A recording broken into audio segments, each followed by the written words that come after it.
for the books I did compose myself. One of the things that people should realize is in order to make it so that you can read the text at whatever speed you're going, or you can jump around in the text, the music is actually being, to a certain extent, composed by the book application itself. When you're reading a particular part, say it's about thinking about Beethoven, or thinking about Nine Inch Nails or something, the book is going to use that to synthesize music that is appropriate to that particular language. It uses a combination of contemporary synthesis algorithms that I can basically program into the application, running on a tablet, running on a laptop, with another area that I've researched a lot, which is what I call compositional algorithms. So in a sense, the music that you hear is being sort of composed by the book. That's a good way to put it, I guess. It's actually, the algorithm itself is responsible for making the musical choices. Of course, as the composer, I designed the algorithm, but it's a very interactive way of being able to do this. And the other nice thing I like about it is that no two readings of the book would then be the same. You know, the music is always going to be subtly changing. And that kind of goes well with my philosophy of life, too, a little bit. The first two books I made for laptops, basically, general purpose computers, because at the time the technology didn't really exist to do, what I really wanted was, a reading device.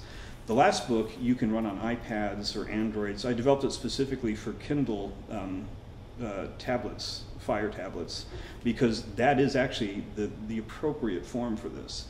It's a book that you read, but the device itself has the power to do the music synthesis and the graphics and things like that. I tend to wear my life on my sleeve a bit. Well, obviously the memory book is highly personal memories. The book, the middle book, the Book of Dreams, it has a lot to say about this. I was diagnosed with multiple myeloma in 2007. And it was a real life-changing event, as anybody who's been confronting a dread disease realizes. And that, here's a word of advice. If you ever get diagnosed with cancer, don't go on the internet and look it up.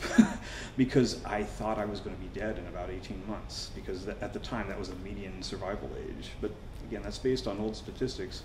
I'm still here. But that realization really fueled my desire to put experiences of my life into some form that my friends and my family could use to recall me when I thought I was going to be dead. So the Book of Dreams, there was that kind of motivation behind it, and the anti-cancer medication that I was taking resulted in some very intriguing dreams. So the dreams themselves were informed by this whole emotional mix that was happening. And yeah, I just started writing things down, and out came this book. So the diagnosis of cancer really has had a big effect on me. At the very least, it makes you appreciate and become aware of what life is. And again, that's something I hope to turn into something that people can appreciate with these books. So, in the Book of Dreams, there's a really good example of how the music kind of matches up, and it gives you an example of the kinds of things I'm able to do with this approach to embedding the sound with the text. One of the earliest dreams that I recall was a recurring dream that I had. No, it wasn't recurring. It was a very vivid dream. So I remember it very well, and it must have dated back to when I was in grade school. Where I grew up in southern Indiana, we lived on a lake, and there was a road that went around the lake, and I had this very vivid dream of a dragon coming around the road on the lake. And it was breathing fire and burning down houses and things like that. And it's interesting because in the dream, it wasn't a frightening dream. It wasn't a nightmare or anything. It was actually kind of cool. There's a dragon coming around the lake, So the way the music works is that I have this sound kind of ominous in the background, kind of going do, do, do, do. That's the dragon moving along. And then as the dragon gets closer, and as I recount particular features of the dreams, I'm able to trigger what I call the dragon sound. which is essentially the technique in computer music called granular synthesis, where it puts out these bursts of like that. And then as it comes around, and then it turns into kind of like the dragon arrived and that was the end of the dream, it just kind of evaporates, you know, and I'm able to accomplish that with some filters and things like that. So again, the cues of the dragon sounds, you know, they're tied to specific moments in the text, you know, and the whole kind of, for lack of a better term, the mise en scène of the dragon sound behind it, you know, that's how this is intended to operate.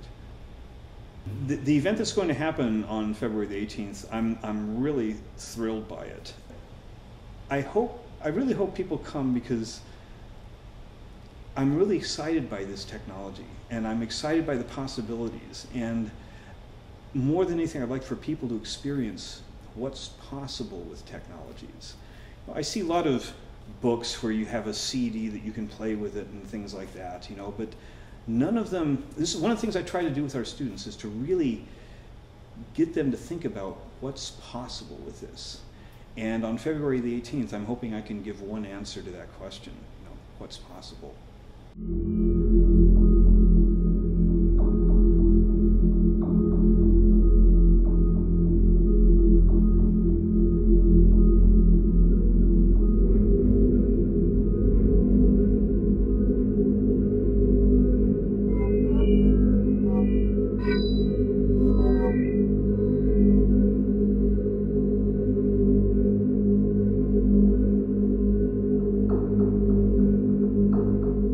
Yeah, here I'm comparing myself to Wagner. Oh boy, I've really gone over.